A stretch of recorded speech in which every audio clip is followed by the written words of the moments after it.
The city of Memphis, and indeed much of the nation, is reeling from the video showing the horrific and fatal beating of Tyre Nichols. The 29-year-old can be seen pleading with the officers, saying he was just trying to go home.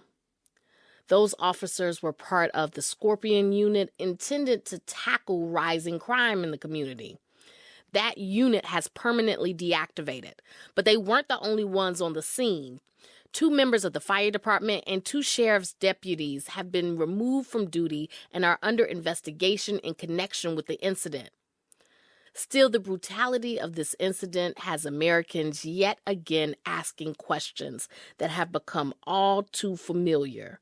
Why did another black man die at the hands of the police? Why did they unleash such violence upon an unarmed person? And when will this stop?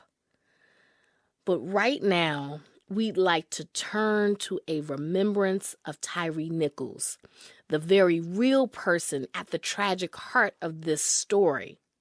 And before the world saw traumatic images of his deadly encounter with the Memphis police, there were other videos and images Nichols shared online, happier ones where he shared his teenage passion for skateboarding in his hometown of Sacramento.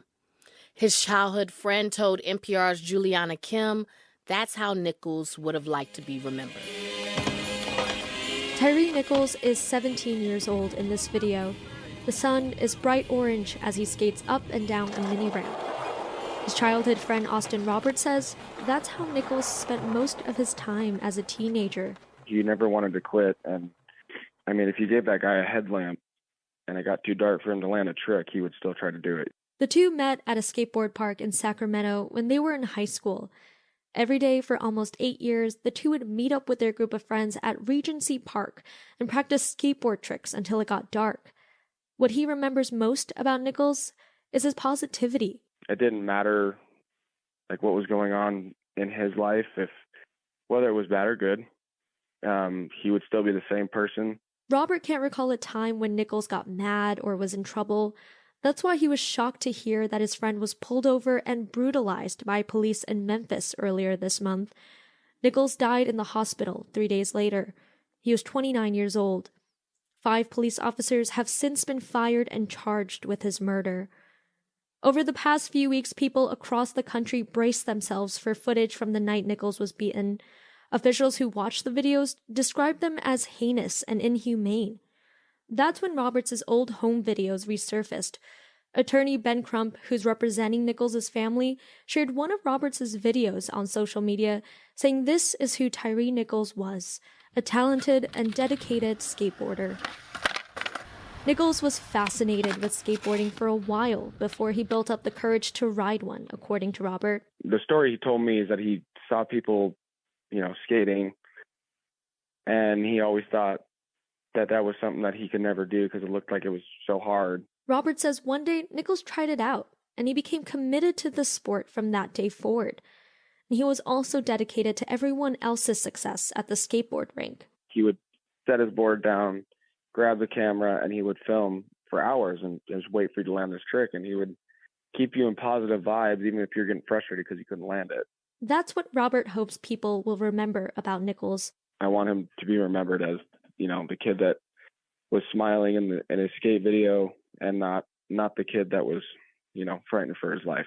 This past Friday, the Sacramento skateboard community held a candlelight vigil at Nichols' childhood park, and his mother is raising money for a memorial skate park in his honor. Juliana Kim, NPR News. President Biden yesterday issued a statement of condolence to the family of Tyre Nichols, as well as the Memphis community. He talked about delivering change and accountability, as well as the need to, quote, advance meaningful reforms. But what exactly does that mean? And is it an actual deliverable at this point? We're joined now by NPR national political correspondent Mara Liasson. Good morning, Mara. Good morning, Aisha. So, here we are again, another horrific, senseless killing at the hands of the police. There's talk of reform. But are there even bills being pushed through Congress for the president to potentially sign? Well, the short answer to that question is no. And remember, after the last horrific videotaped killing of a black man at the hands of the police, the George Floyd Justice and Policing Act was not passed. It passed the Democratic House. It was blocked in the Senate by Republicans. It would have, at the federal level, banned chokeholds and made federal funding for state and local law enforcement conditional on those agencies banning those practices. It would have given more money to police departments for training. It would do the opposite of defunding the police, which is something that Joe Biden is against, but it would have improved community mental health outreach, and it didn't go anywhere. Okay, so after that last major effort, we heard on this from the House Democrats was back in 2021. Is there anything new on the horizon? Well, there's nothing new on the horizon in Congress, but after every one of these incidents, there's always pressure to do something. It's possible that Joe Biden could issue some executive orders, but it's going to be up to states and municipalities to do something. And you could argue that Memphis actually did something. They fired the police officers within 2 weeks. They charged them. They released the video very quickly. That is different than the behavior of other police departments in the past after incidences like this. But it's also true that representation alone does not stop these things from happening. Memphis has a black female police chief.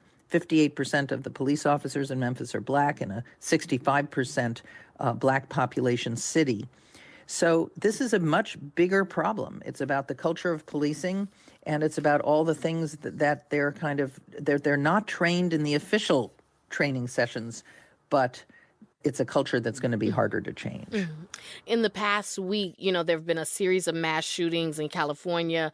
The Monterey Park Lunar New Year shooting that left 11 dead, shooting at Half Moon Bay that left 7 dead. There was another one Saturday morning in Los Angeles where at least 3 people were killed. Is there any appetite for gun control legislation at this point? Yeah, well, gun control is a different issue, but unfortunately the answer is the same. There's very little appetite in Congress for it because there was a gun safety measure passed in the last Congress. It was actually the strongest gun safety measure in the last 30 years. It was a modest reform, but it was still a huge lift for Congress.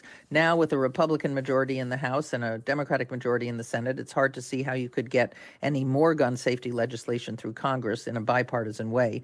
The other problem is that even in states with strict gun laws like California, there are so many guns out there. It's so easy to get semi-automatic weapons, which killed large numbers of people in a very short period of time, like you saw in Monterey Park.